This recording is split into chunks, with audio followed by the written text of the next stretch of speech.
You were talking about how the Germans would come and kill people. Just kill us. Did you see any of this happen?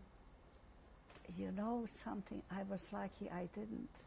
Because I told you at one point yesterday that the camp was closed, of course, but they gave us, I have no idea, it was probably something that they kept horses, but it was a pretty large place, and we put together some beds and a table and some chairs, I don't know, like scavengers, you know, you just look for things and you put things together.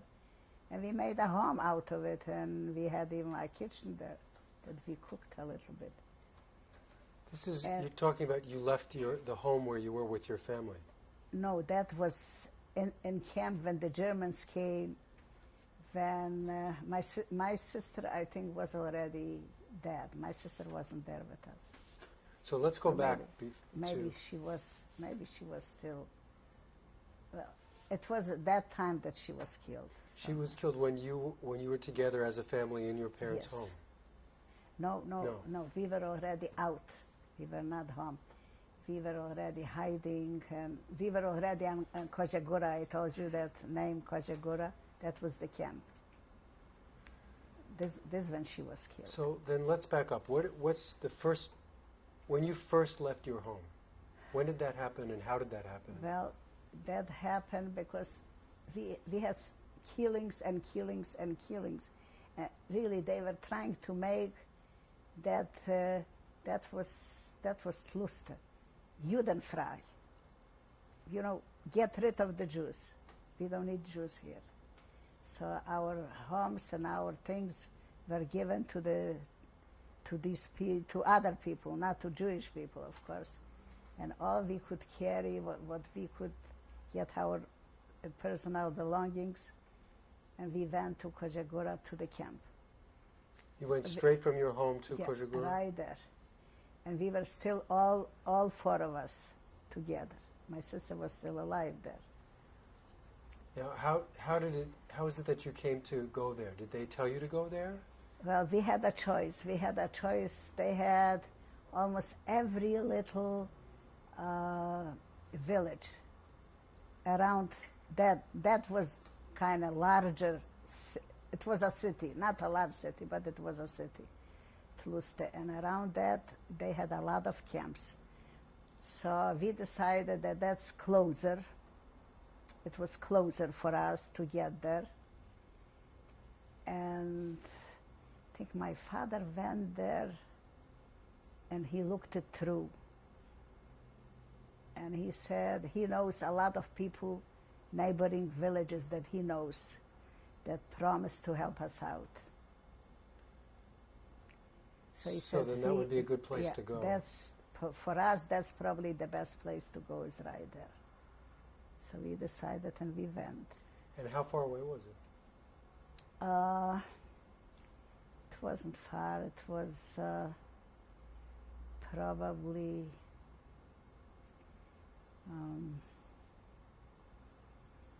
I don't know.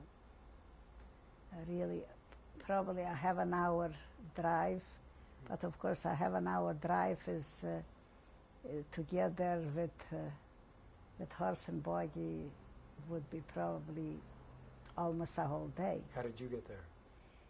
We had somebody to take us there, somebody with a horse and buggy. We paid him. Mm-hmm. I think we actually owned at that time maybe a horse and buggy. I don't remember exactly. Do you remember how you felt leaving your home?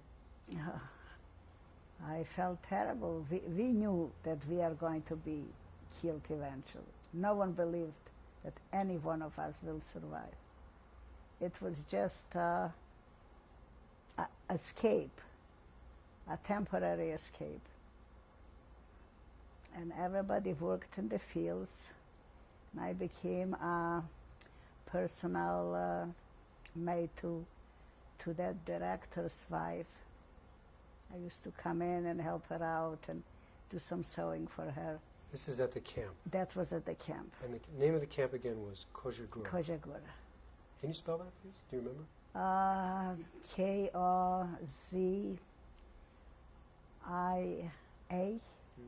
and Gura would be capital Gura. And what do you remember when the first day you got there? What do you remember about it? It was nice and peaceful, actually. We liked it. It was a lot of greenery, a lot of trees, and fields very close. Fields and forests. So my father said, you see, anything happens, we can hide here. There is a place where we can hide, we can run away. But remember, always have your things prepared and don't wait for one another. Just run. When you see something going on, you yourself run. So... And your whole family was still together? Yes. And this is when I lost my sister. So what happened to your sister? I don't remember actually how it, because we were running away probably from something like that, and she went with it was her boyfriend. He had mother and father. He didn't have brothers or sisters, and they decided to go to a different village. Somebody promised them, I think, that they can hide there, and that was the biggest mistake they made, because they were intercepted right there and while they were walking, and Germans, soldiers or officers or police, who knows who it was, just, got them right there and brought them back to the other city, which was, I think, Vorvolince, and killed them both. He was killed first. Remember, she was killed the second, and the villagers told me that her hair was gray. She was 16. The impact of, the fright and sorrow was so terrific that her hair turned gray. So he was killed and she was killed, and they were buried together. If I would want to go and see where it is, I wouldn't know. But a lot of people are trying to go back and look. I have nothing what to look for. I don't know where my father is buried. I don't know where the two of them are buried. So you had heard about this from the townspeople? From the towns, from the village people. And I knew right away it was because they said it was Silbershine's daughter. They remembered his name. And I was a teacher in that little village. So I just remember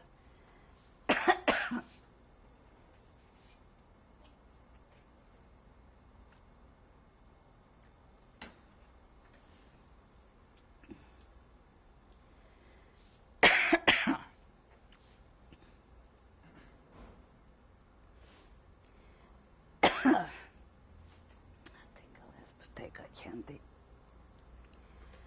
Do you want to stop? So we were talking about your sister had been killed. And she was killed. And then I wasn't in the camp at that time. Or I ran away to somebody that I knew, a villager. When I heard what happened, they told me, don't go nowhere. I said, no, I have to get back to the camp. And I ran at night. I don't know how I got there. I didn't even know my way that well. And I was crying and I was running. No one stopped me. It was amazing. I don't understand. No one stopped me. And how old were you about this time?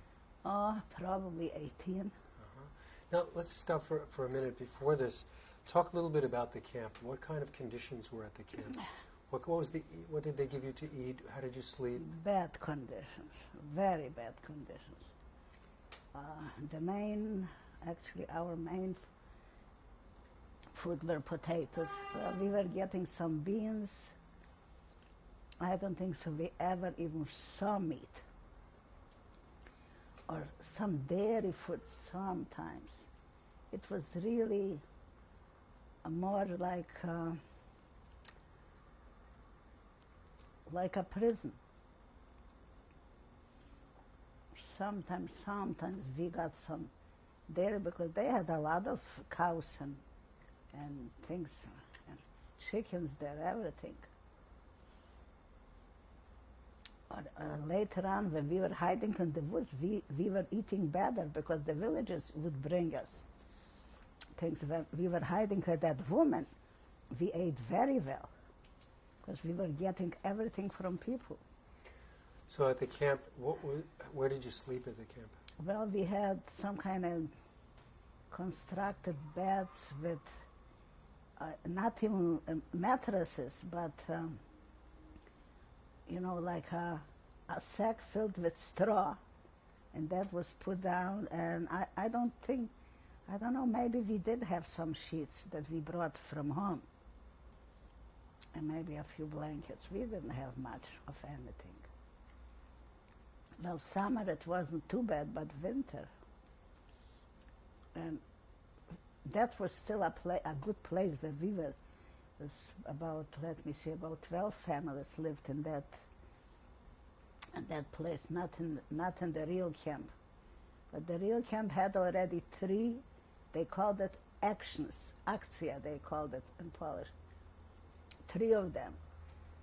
They would come and kill out the people, and people had to dig their graves, and that's how they were killed, right there.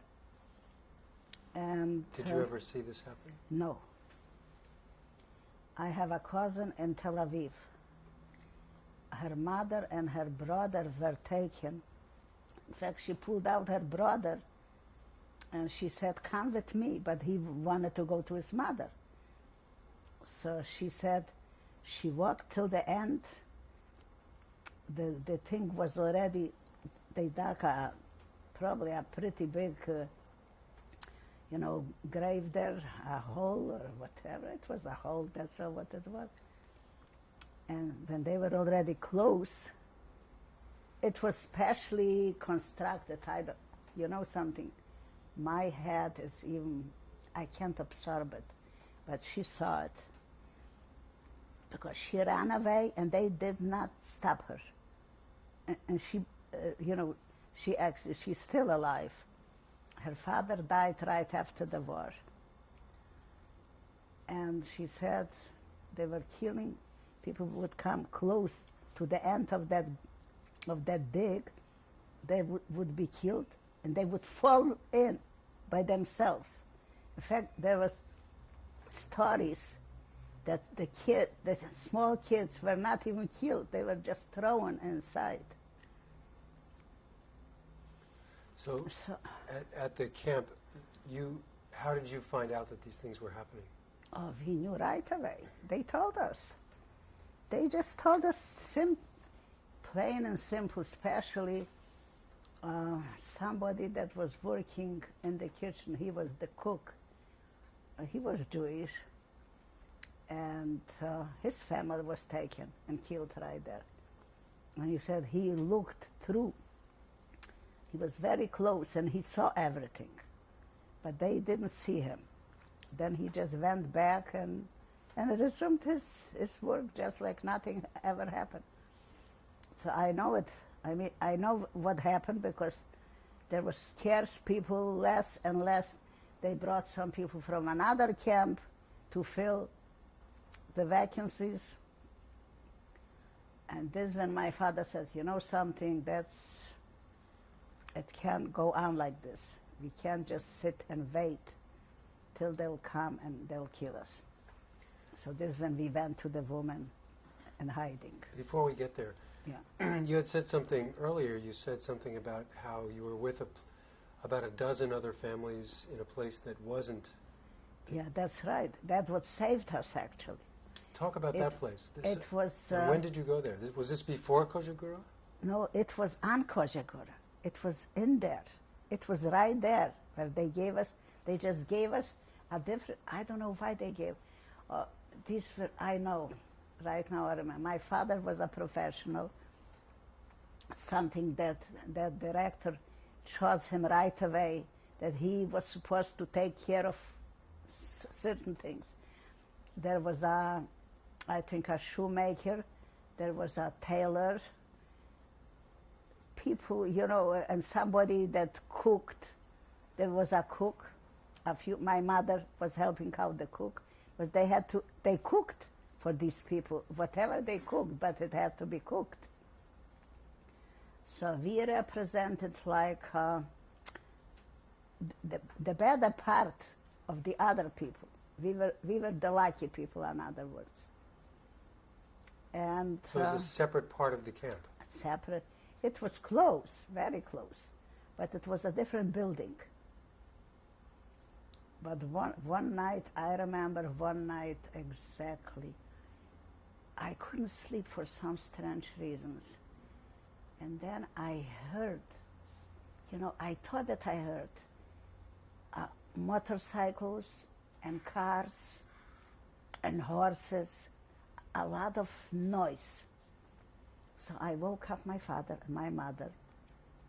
My brother was with us, of course. My sister wasn't with us anymore.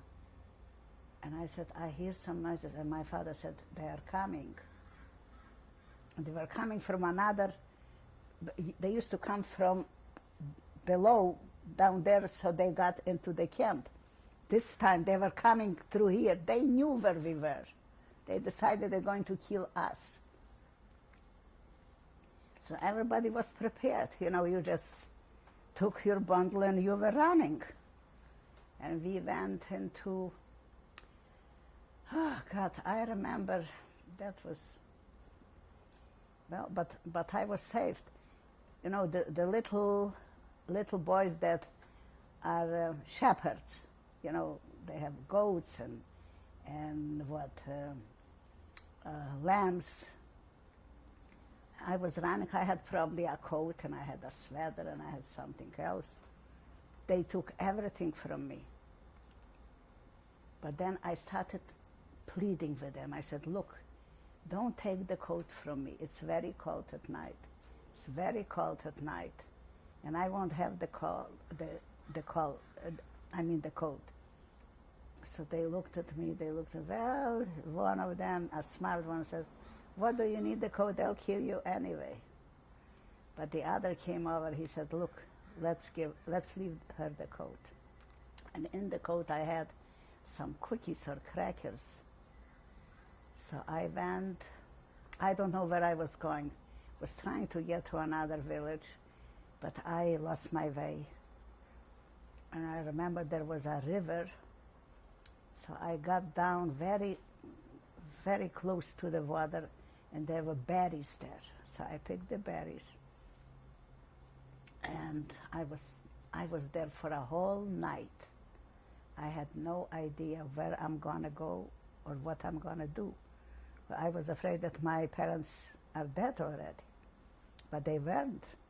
They went into the woods, and they thought that I was dead. And in the morning I got out, and it was very quiet. I didn't see anybody. And I got to a point where I remember that there was one woman that I knew. Her house was very close. So I got very, very quietly, and I got in there. And in fact, my parents were there. And what about your brother? My brother was there, of course. He was with us all the time. My sister wasn't there anymore. So we decided, where are we going to do? They couldn't hide us because they had really no space, nothing. So we got eventually to that woman that saved us. And it was a walking, of course, we walked there, and she decided to keep us because she was secluded kind of. Her house was far away from any other house there. She said, you know something, why don't we try? Let's try. Let's try and see what will happen. So we survived right there. Now, were you afraid that the Germans would find you? we were afraid of everything. I told you that my prayer every evening was, let me be killed with a bullet. Because we had the Ukraine, they call them banderovцы. Bandera was he was like from a gang. And he had a lot of followers. And they decided to clean out, kill the Polish and kill the Jews, and leave the place only for the Ukraine people. So we were between the Germans and these. So whoever had found us first killed us. So that's why I said every evening I used to talk to Anne. I said, you know something, all I want is to be killed by a bullet, not by a knife, because they used to cut your throat and cut your hands and terrible things. And this I know because somebody's mother was killed like that. He ran away, but his mother was killed.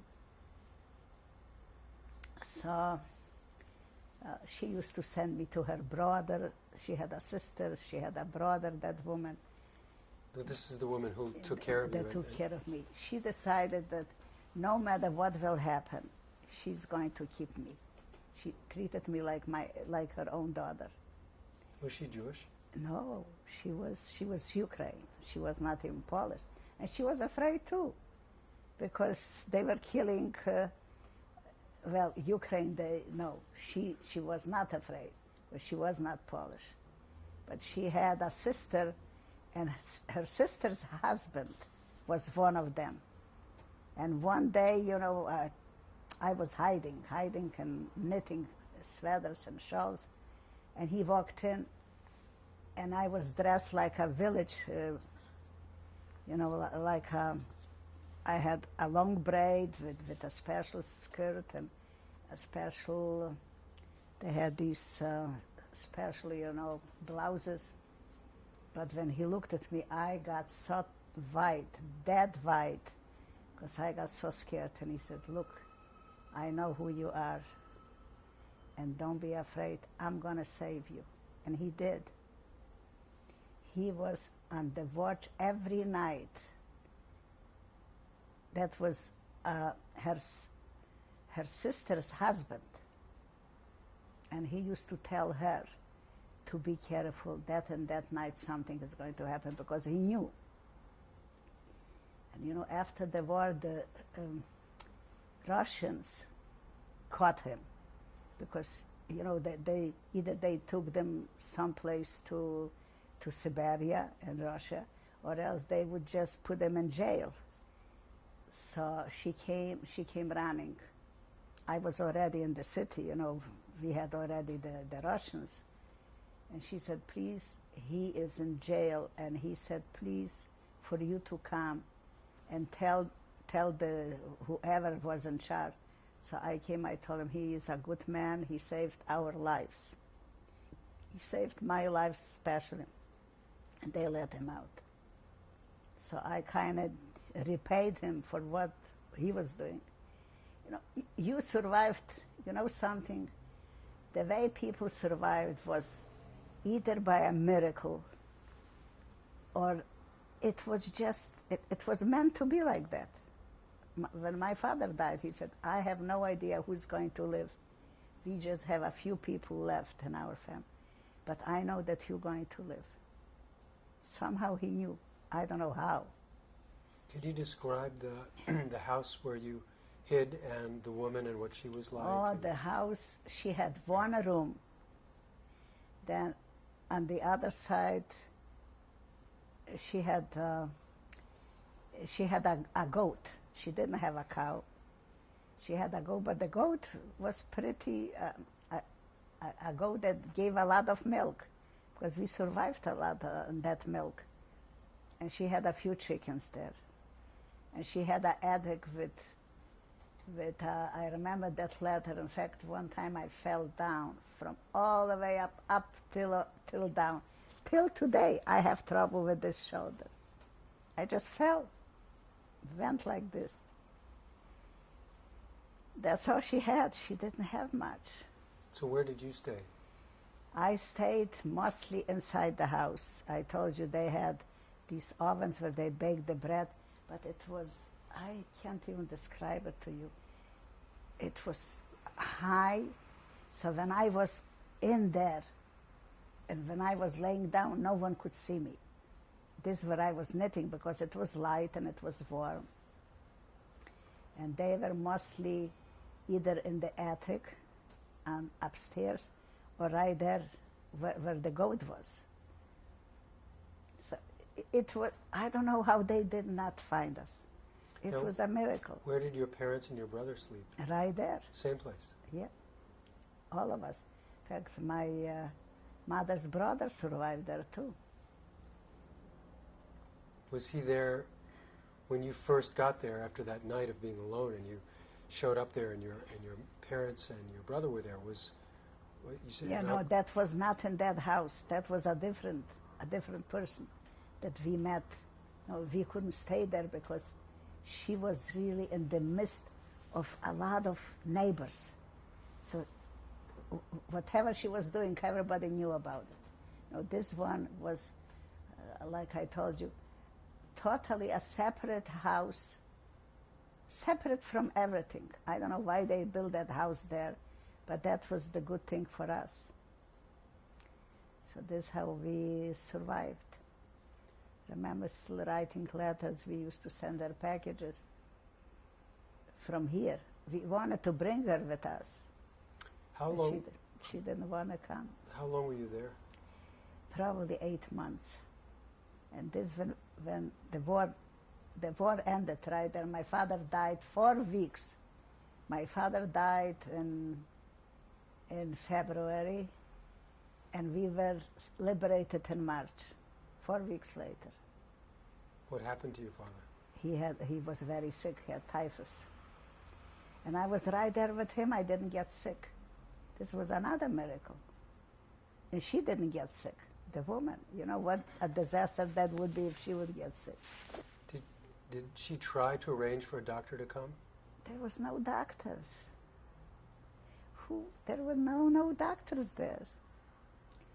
The only thing she got for us, she went to the priest, and the priest was a very good friend of mine, because I was a teacher there once, and he knew that I was there. Everybody knew that I was there, actually. And she said, please just give me some aspirins, or else if you don't have, buy it for me. So he said, you don't have to give me anything. I'll give you, I have a lot of aspirin. That was the only cure, the only thing. And she used to put compresses on his head. I used to do it, not her, because we kept him already in the house when he was sick like that. But he died anyway. So, you know, you go through things like that. You know, after already we survived, I got very sick. I came to that city, what was it, Tluste, and that house, my uncle's house survived. It was a nice building, so we took over, and it was 2 rooms. We had 2 rooms there, and I got very sick. My mother thought, okay, now she's going to. Was this after the war? That was right after the Russian came already liberated, because we were liberated by the Russians. So before we talk about how you were sick, how were you liberated? Do you remember how that happened? I was still at the women's Yep. when we were, but there was a lot of shooting, a lot of explosions that we heard, because it was very close. That village was very close from that, you know, the little city. And because my mother and my brother, maybe a few days later, they went already to the city. They said the Russians are there. And I still stayed. That was the worst thing I could have done. I could have been killed by these rebels at that time. But like he said, as long as I live, you are going, I'm going to save you. I'll try to save you. So then she came with me. She came there with me, and Who came with you? the woman. Yeah, yeah. she brought me there, and we tried, later on when we knew already we'll be leaving, we told her, come with us. Whatever will happen to us, no, she can't do it. She has a brother, she has a sister. Yeah, we're going to change tapes.